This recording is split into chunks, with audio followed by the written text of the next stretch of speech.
Strach môže ti veľmi ubližiť a priniesť úzkosť. Úzkosť je dnes tak veľká, proste ľudia sú v takej, môžem povedať, že tak veľa ľudí je v úzkosti alebo v depresiách, že proste mnoho ľudí, slávnych ľudí príde na nejaké molo, proste sa pretvári, že je všetko v poriadku, pritom život má úplne zničený, je na drogách, je na tabletách, na psychotropných látkach. To znamená, že na drogách, ale aj mnohí ľudia, aj naši veriaci, majú problém neurol, diazepam a takéto veci, že?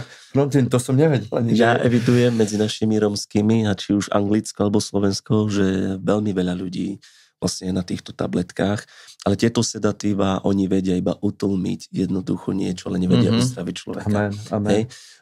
Je pravda, že niekedy ten strach nemá príčinu, prečo sa ten človek by mal báť.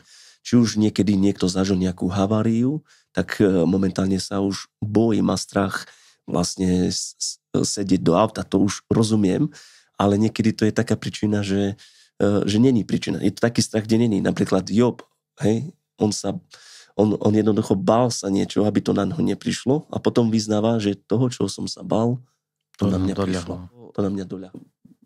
Žiť vo strachu, chodiť vo strachu, je to trápenie. Je to choré, podľa mňa, lebo Boh nám nedal ducha strachu, ako som už spomínal.